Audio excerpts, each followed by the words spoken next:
This is from the Petty Corner. I'm Petty Diana, and today I have two-division world champion coach putting power slap on the Michigan map, James Isham. Welcome to the Petty Corner. Thanks for having me. Of course. And we'll get into like the power slap coaching and all that kind of stuff. But I just kind of want to know, before you started working with Blackburn, what kind of training and coaching were you doing? Um, so I mean, it's kind of a kind of a long story, but I started doing MMA when I was in ninth grade, and started going to the gym, and just really really loved that. So I just started doing that, and then slowly people started kind of asking me for advice, and started training people on and off, and then it just kind of turned into this real big thing. So So I kind of just fell into your lap just from like your love and passion from training and being in MMA. yeah, I was an athlete my entire life. So I mean, I played baseball and hockey and stuff, and was pretty good with sports in general. So I knew what I was talking about, just didn't really have the you know it wasn't on my radar as far as like after I graduated school and stuff. It was kind of just something I walked into my local gym one day a couple years after I graduated, and was like, was training one day with one of my buddies, and he's like, man, you should really consider this. Like, I think you'd be good at it. And then one thing led to another, and that's kind of how it started, honestly. So Having an MMA background, like, would you ever do power slap yourself? no. No, that's I don't know. It's completely different than MMA, just because it's yeah, I think it's just natural to be defensive, and then just to stand there and take it. It's just totally different. Yeah.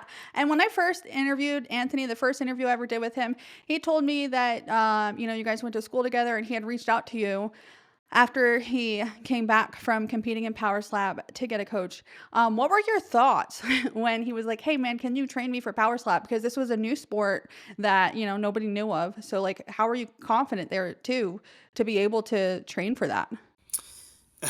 So, funny story. So, like, he showed everybody that he registered for this and like signed up for it or whatever, and so we were all kind of following this story. And so we were kind of like, whenever he would hear back from Erica or whoever, through the emails and stuff, we were like, we kind of knew what he was doing, but we still weren't sure if it was like a serious thing, or this was like a spam type of thing or whatever. Um, so he called me that night in Vegas and was like, "Hey, I want you to do this, and I think it's going to be something that's really big." And my honest response was, "What the hell is Power Slap?"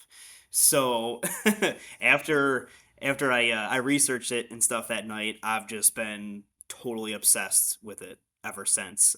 Just started breaking down film, and you know, um, yeah, my first response actually after that was, this has his name written all over it. So if I knew anybody that was gonna be good at this, it was him. So Okay. And you don't have to give away all your secrets, but as a coach and arguably the most decorated and prominent coach right now, because you have two world champions under your belt, what are like things that you look for in tapes when you're watching them? a lot of the technique stuff, I think that, with Bordeaux and Blackburn, they're both really good as far as, not flinching and the footwork and stuff. But yeah, it's, again, without getting out too many details, there's a lot of stuff that we look at as far as, from the ground up, and being able to rotate and stuff like that. And then we watch a lot of stuff on the other guys too, like Isaiah, for example. There was, we went back and watched all of his previous matches, and we picked up on a couple things, and there was quite a bit of flinching there going on. And like I said, don't want to get into too many details, but there's definitely some things you can pick up from going back and watching the film. Nice. So how does it feel after getting the first belt? Like, how did you feel? Because it almost probably feels like you winning a belt too, because essentially you did. You guys are a team. Yeah, no, I mean, it's it's everybody from like, myself, my wife, my kids really enjoy it. Um, all my other clients that I train are like totally into it. So it's kind of, it wasn't just a Blackburn and I thing. It was like everybody that comes in thing. Everybody was watching it and on the edge of their seat. So it's a whole group thing, really. Awesome. And then, I knew the story about how you and Blackburn got together, but how did you start training Brandon? So he's another Michigan guy. So the only two in the league right now. Um, I think it was December 6th, whatever power slap. I think it was 11. Whenever he lost to Isaiah, I uh, I actually reached out to him and was like, "Hey, man, I think I can kind of be the final piece to this puzzle for you because you're really close. You're right there." And I think some of the things that I've learned with training Blackburn, it was he was just so close that I was like, man, let's work together and I can get you that title.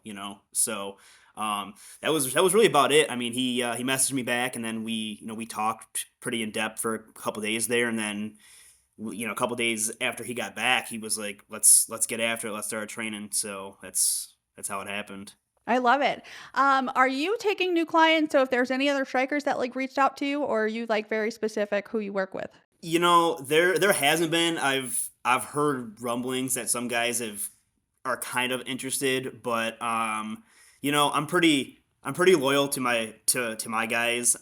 If I would be open to it though, if there were other guys in other divisions. I'm pretty strict on I won't train anybody that's a middleweight or a welterweight, So if there's lightweights or heavyweights or even anybody in the women's division, I'd be open to having a conversation there.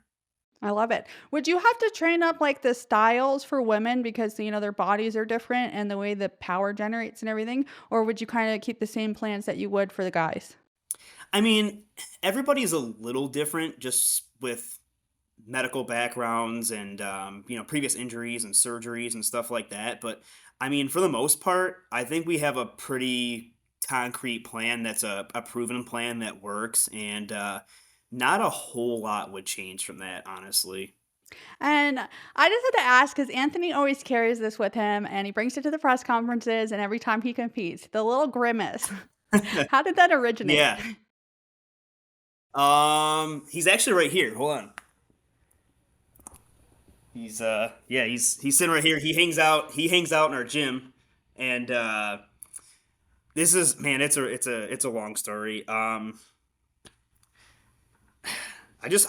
found him one day, ended up bringing him here, and he was just kind of like he sat on our water cooler for the longest time, and people would like accidentally knock him over, and then like all of a sudden like really bad stuff would start happening to people, and so every time somebody knocked him down, people started giving him change. It's like a peace offering, and then that kind of started into people taking him like on vacation and stuff just to like bribe him, and then people just started donating money. So it's like a whole crazy thing that has just gotten way out of hand, but also something that everybody takes very seriously at the same time because bad stuff has happened. So yeah, he went from like a bad character to being a really good character as long as you take care of him.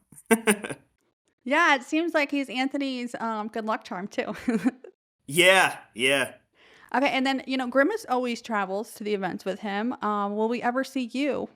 Backstage with Anthony or in the stands with Brandon or anybody? Listen, I mean, I would love to. It has to make sense for me. I'm pretty busy. I have two kids and wife and family and stuff, and I'm also a varsity baseball coach, so we're like in the middle of baseball season right now. So I'm from like December to June, I'm pretty much like can't miss any time as far as that goes. So, if the timing is right, like later in the year, I would love to do that. Yeah, I love it. The only thing I wish is that they would let people bring their own coaches, like, to coach them in the corner. Right now I get it because it's like a newer sport and they're trying to give more opportunities to the strikers. So they usually have one person coaching one side and one person coaching the other. But I feel like more and more people have Mhm. been vocal since they've, found these outlets and other coaches that they want to have their coaches there and they're not allowed to. So, but hopefully that changes soon and we'll get to see you in their corners. Yeah, I mean, I don't know how many other people actually have coaches, you know? I know, I mean, for me personally, I think we put in so much work, like, in the months leading up to it that I kinda like the fact that they have guys like Wolverine and the Bell and stuff like guys that have been up on the stage and kind of going through it as opposed to somebody like myself who hasn't actually been up on the stage and gone through it. So, like, I think those guys are valuable for different reasons, you know, but that's just my opinion. I love that insight. Um, but yeah, I think like Paige has been vocal about it, and I know a couple other strikers that are starting to pick up like strength and conditioning coaches and things like that. But Yeah. what is your best piece of advice that you can give to a striker? Mm,